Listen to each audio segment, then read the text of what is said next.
Valentine's Day, and love is in the air, or many of us hope it's in the air. Not even the relentless storms we have weathered in the past weeks have prevented our rose bushes from delivering these beautiful, fragrant blooms into our front garden. These are my flowers of love, each uniquely perfect, periodically cut and presented to me by my husband with the words, "I grew you something." Greetings! Today I'm going to show you how to create a love spell using a skull candle and really spice up your life. Using my 6 essential steps for casting successful spells, I will show you how this form of sympathetic magic can be used to influence, not change, other people. This spell can easily be adapted to work on both you and an existing partner in a relationship that has grown a bit flat and predictable, or it can help you find the partner of your dreams.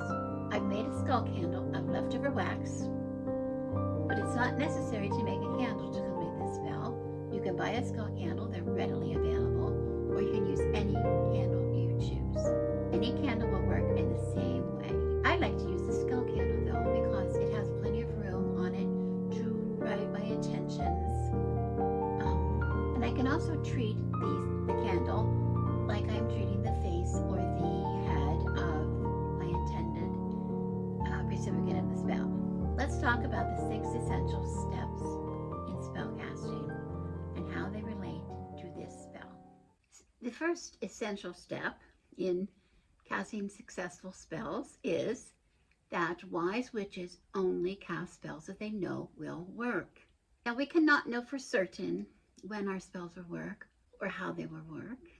The key here is to cast spells that realistically will work. It is not realistic to say, I want somebody to pay attention to me and only me.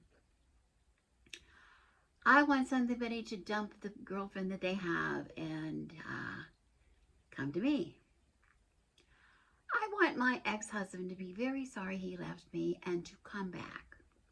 I want my husband to be more like what, fill in the blank, someone I saw on a movie, someone I might have seen on the Hallmark Channel.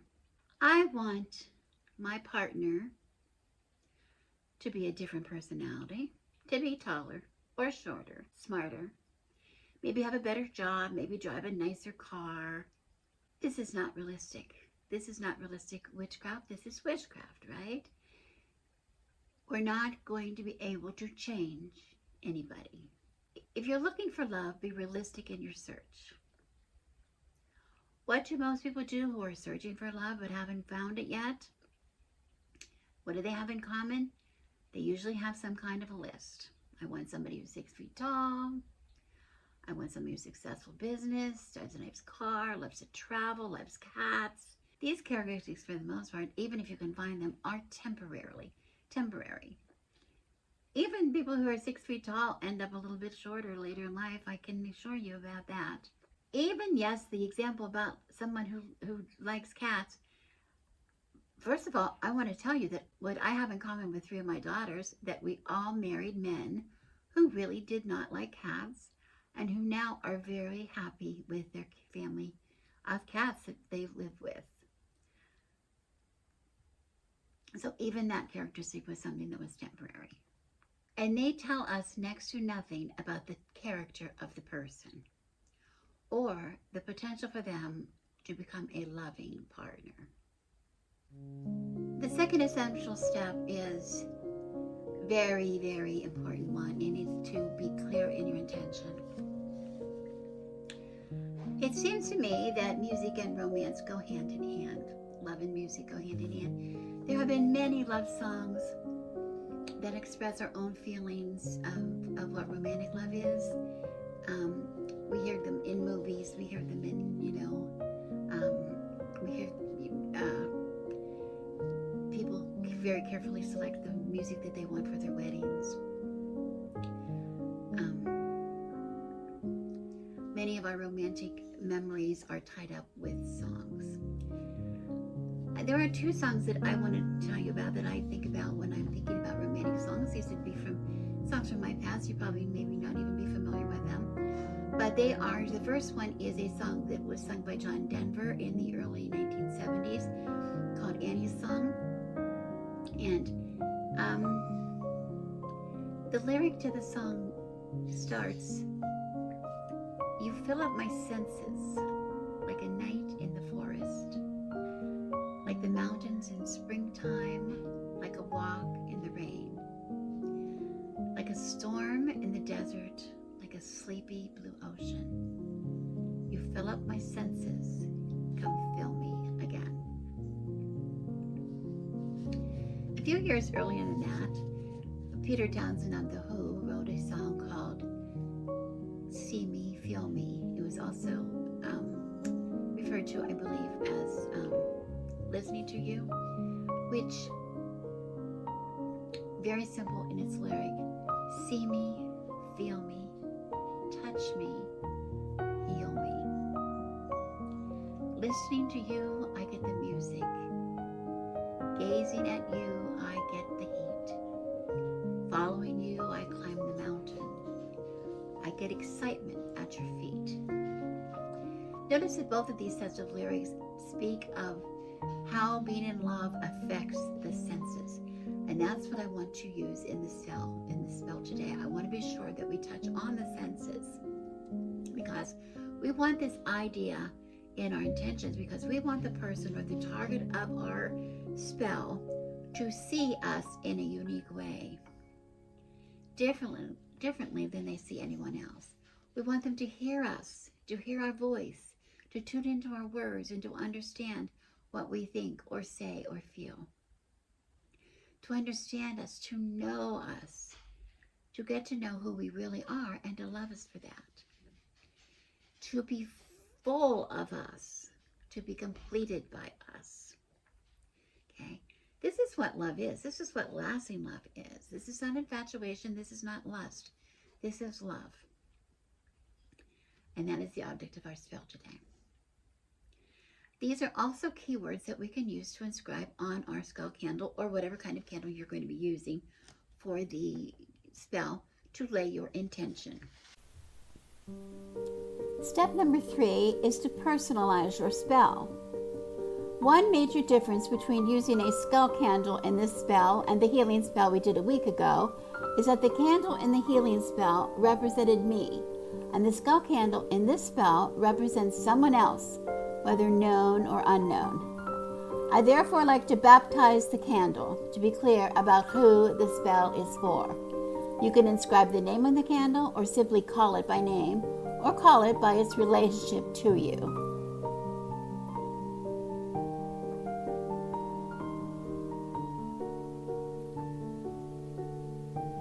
Once the candle is baptized, you can inscribe key words of your intention onto the skull.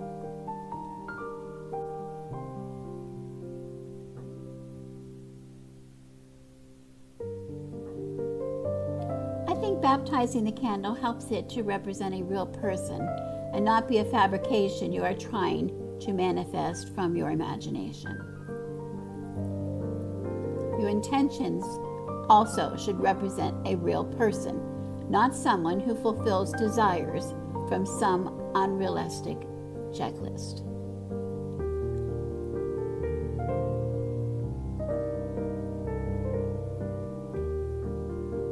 Take your time and choose your words carefully, and you can always add words as you go.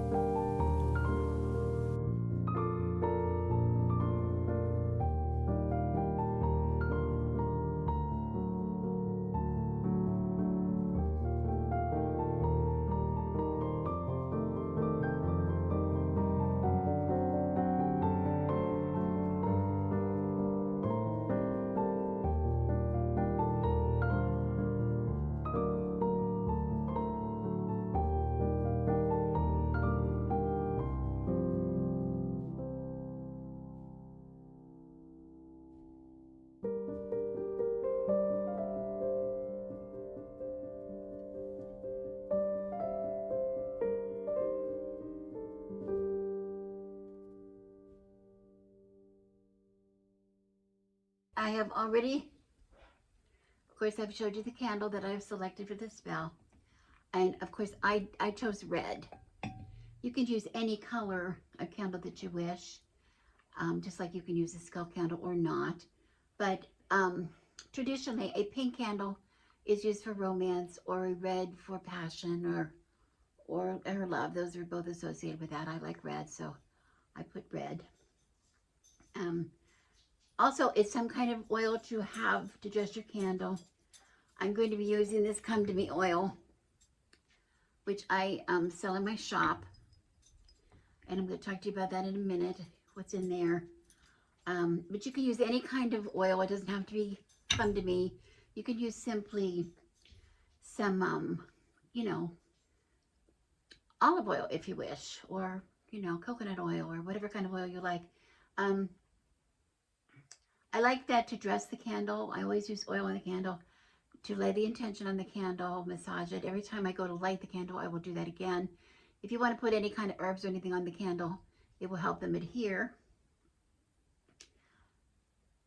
But also, or you can use something that's more like a powder. Sometimes I use them ground out that are more like a powder.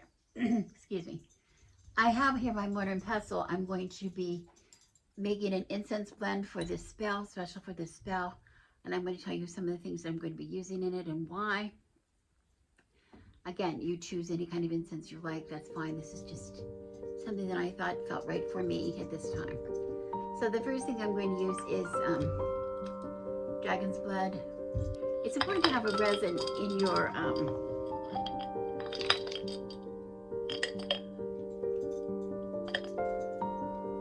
incense blend, because it helps to keep it burning. If you just have herbs in there, there's nothing really to keep them burning. So I'm just gonna, and I love dragon's blood. Dragon's blood has some really, I'm sorry if this is making noise. Witchcraft is messy and it's noisy. So you can just fast forward if you don't like the noise I'm making right now. Dragon's blood is really important. It's a powerful booster for anything that you put out into the universe. It represents the element of fire, and it is traditionally used to aid any kind of healing or wounds and a broken heart. It's really good to help mend a broken heart. So if we're looking to boost up our love life a little bit, that is an ailment of the heart you might want to heal. I tend to put dragon's blood in most things because I just really love dragon's blood. So it's a personal preference for me. Okay, secondly, I like to put some mint, and this is mint from my garden. Mint is really, really good for helping us to be ourselves and be the individual, express our individuality. It's ruled by Venus, which is the planet of love, and represents the element of water, which is our emotions, of course. It's a good herb to boost your confidence and attract people and things that you desire in your life. So we definitely want to use that in our spell here. And a lot of this I like to break up with my fingers, because while I'm doing it, while I'm breaking up the incense, I'm putting intention into this as well. Again, if you don't like the mass, maybe you can buy some incense sticks, or some cones. I kind of like to make the mass, and I like when I do a loose blend, I like the difference in the textures of bigger pieces and smaller pieces. Okay, already that's smelling really beautiful. All right. Basil. We have basil. And this I grew in my garden. I just keep putting it back in this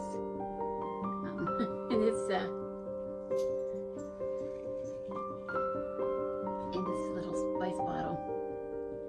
Basil is a very strong attraction herb. It will attract love to you. Also, it will help you to maintain your emotional balance. It's important to keep your balance when you're hoping to put your best foot forward. You don't want to get so caught up in it and be overly emotional or overly dramatic or anything.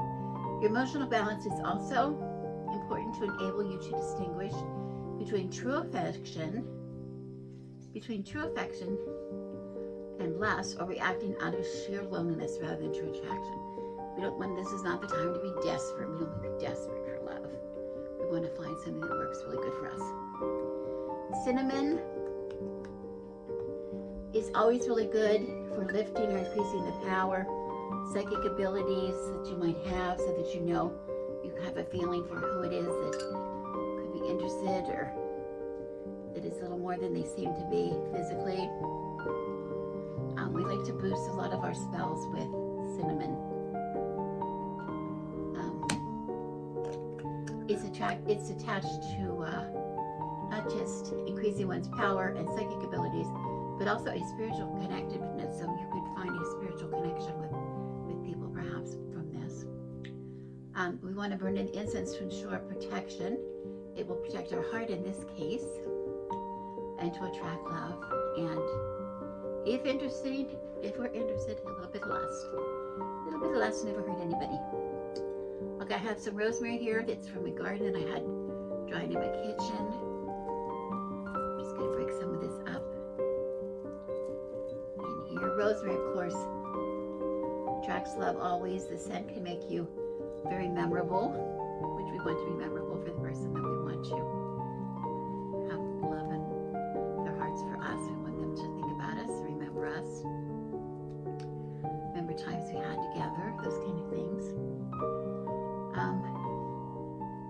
This has been used for centuries for love spells. It was worn by brides in medieval weddings, and the guests that came to the wedding often carried the herb as a token of love and virtue given by the bride. So again, we're going to break that up. Now, people ask me all the time, how much to put in? You put in what you think. Whatever you think. Whatever you think is a good amount. You don't need that dog hair. You don't need the dog hair that's in here. Of course it won't hurt, but dog hair does not smell so good when it burns. Okay. I'm going to pick that up because I know on the table it makes noise and people get mad. All right.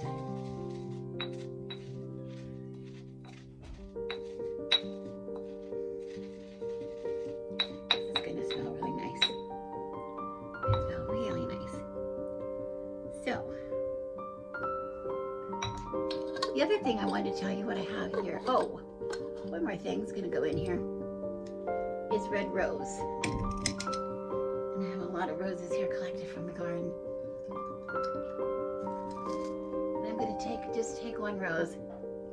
I'm going to save it for the spell. And another rose. Some of these petals I'm going to add to my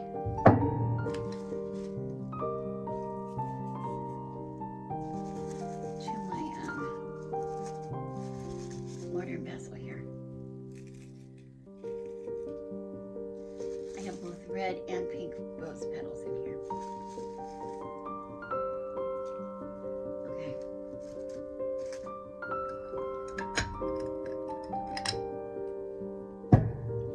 Now, rose, of course, has been considered a symbol of affection or romance for centuries.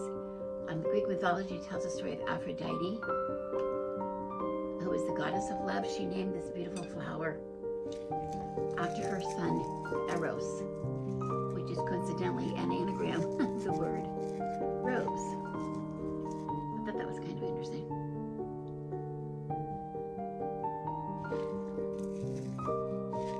So now you see I have just an incense blend. I'm going to burn this on a disc when I do my spell. One more thing I'm going to tell you about that I have is the oil, my Come To Me oil. I wanted to speak to you about that a minute. This Come To Me oil, I mentioned that I make this and I sell this in my shop, but you can use any kind, but I just want to tell you it has a lot. I like it for this spell because it contains a lot of the ingredients in it that we put in the incense ingredients, but it also contains a few more,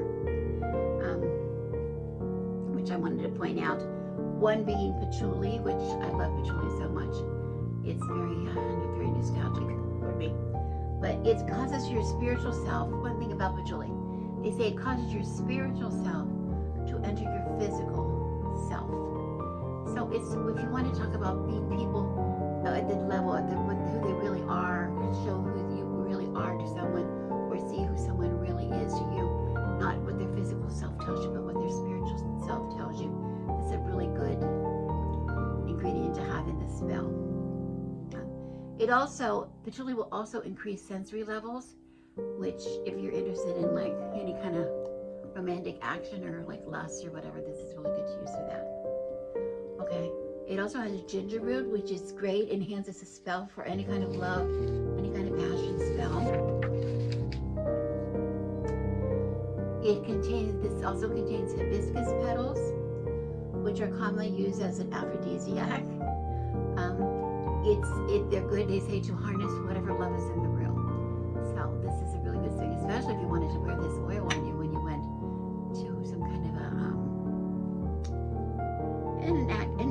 an event, and you're maybe thinking maybe you'll meet somebody there. If you wear this, you might increase your chances of finding somebody. Also inside all of my oils, I put in several little crystal chips or gemstone chips in there for different reasons. Okay, and again, this is safe to wear on your skin. If you don't have this and you want to wear something, remember to pay close attention to what the ingredients are that you put into your oil. Okay, now let me set up the spell. I have my plate. I put here with a bed of red rose petals and rosemary. Then I want to put I'm going to be nestling my candle in. My candle is it is baptized, and it has all my intentions written on the top. I'm going to take my come to me oil and make sure I have it well shaken. And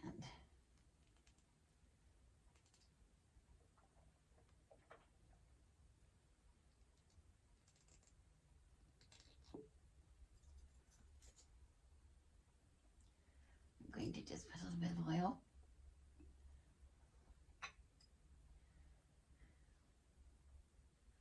on my candle. I'm going to oil it really well.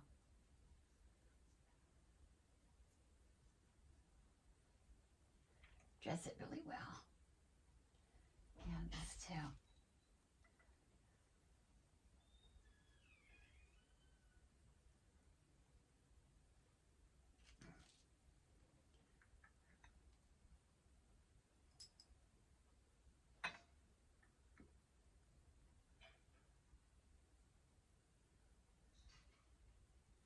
And get the eyes, the ears,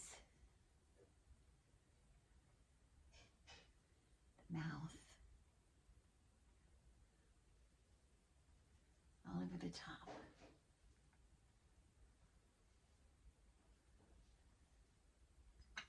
A bit more.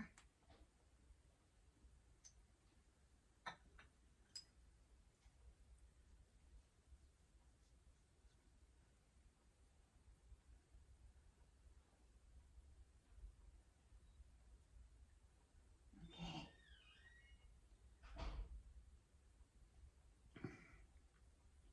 Going to put some intention into him. Intention into him.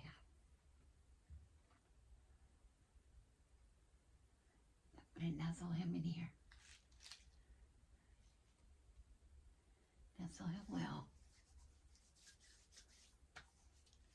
Rub the rest of my hands.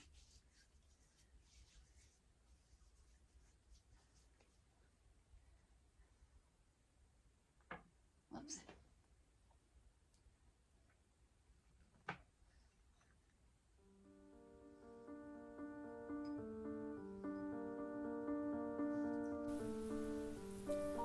I'm lighting my black candle on my spell table. It is usually the first thing that I do when starting a spell. You might notice that the black candle is in the position of air. I have the incense and the candle in the same cauldron there. It's a protection. It's a protection in this case against negative thoughts, negative words, preconceived notions, miscommunication, those kind of energies. And so I'm going to be taking my incense and adding it there to the charcoal disc. This first dressing of incense is for that candle, blocking any negative energies and bringing in any positive energies into the spell. You will see me add more incense also that I'm going to be using to pass my candle through. And then of course I'm going to be keeping it burning as we go. I like a lot of incense in my spells.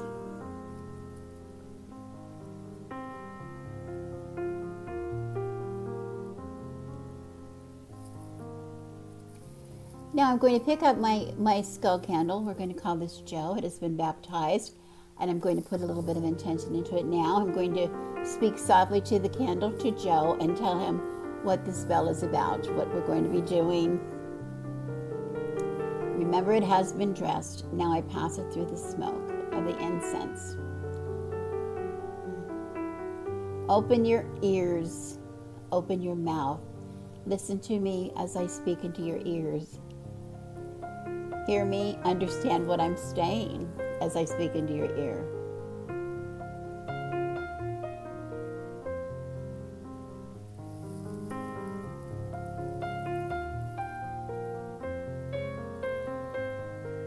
Speak the words of intention into your candle.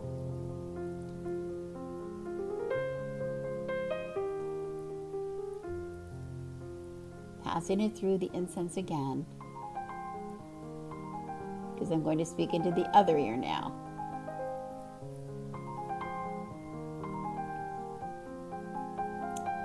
Listen and hear and comprehend, understand, sympathize.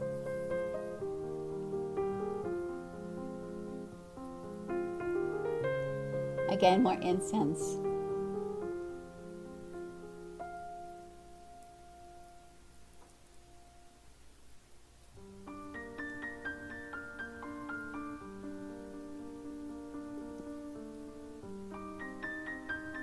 A lot of intention going into the candle before I even light it.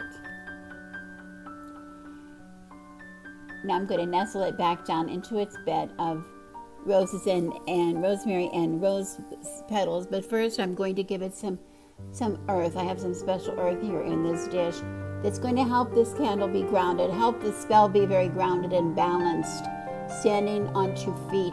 No emotional imbalance, no craziness that might throw one or the other of us off our feet. We want to be in a great place of balance, for our relationship to be in a great place of balance. And now we nestle the candle down into the rosebuds and the rosemary in my dish. I have some water here. This is special rainwater that we collected in our front garden, and we're going to have the love in this spell grow from the blessed rainwater. Just as things in our garden will be growing, our love will be growing with the candle. And now we're ready to light it.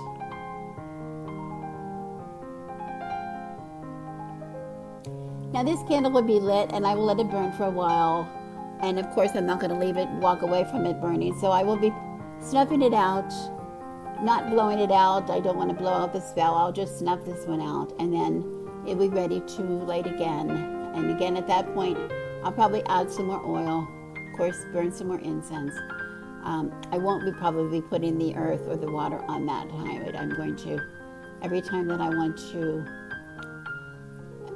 attend this spell, it will contain the incense, the fire, and the water for sure.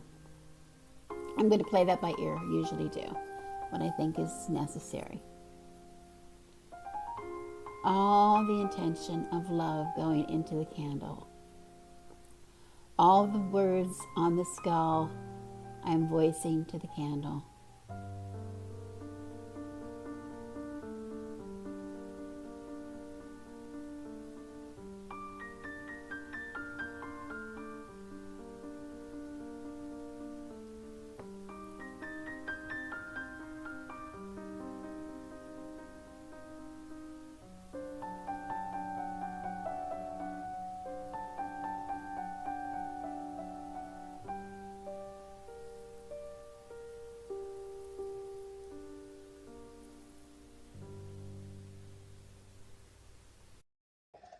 always talk about the importance of releasing a spell when you have finished it. And what I mean by when it is finished is the incense is gone, the candle has burned down. To look at it, it is finished. It's important for you not to dwell on the spell.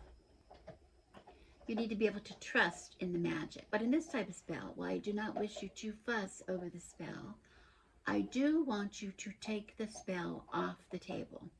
It is not realistic for you to think that you're going to get the love of your life to act in the way you want that person to act towards you or to be by just talking into a candle that's sitting on a table. It is important when you're talking about relationships with people that you touch base with that person, that you come face to face with the person that is the intended target of your spell, even if they live in the same house as you do. You need to see them for who they are so that they can see you. You need to speak into their ears and have them listen to you as you speak. You need to touch them. You need to inspire them, hold them, and allow them to do the same for you.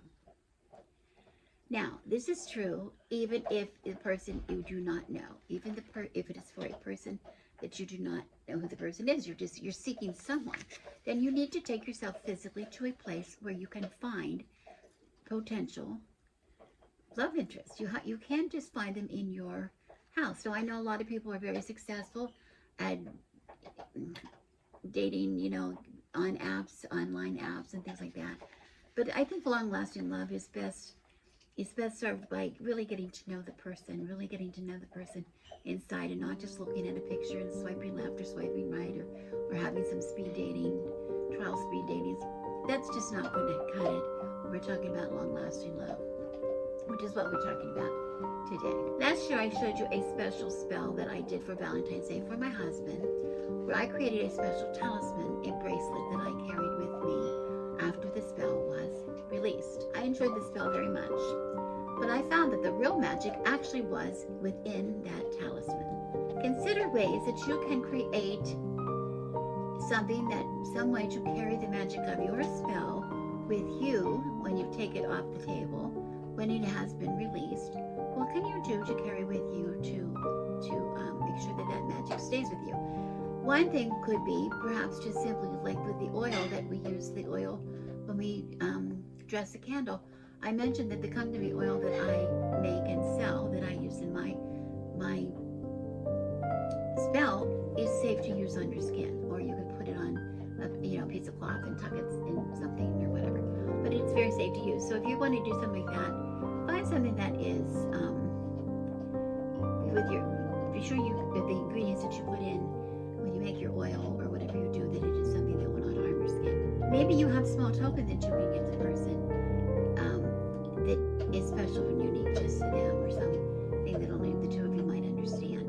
Those little personal touches mean a whole lot in forming relationships. Maybe you have some experiences that you can share with each other that will be something that memories will be made of, lasting memories will be made from later. Or you can share experiences that would be great memories for you both. Step number 6 is to fortify or repeat your spell as needed. This does not imply failure. Think of it as giving your spell a tune-up. Even my love story of over 50 years needs a freshening up from time to time. Thank you so much for watching. I wish you blessings and love.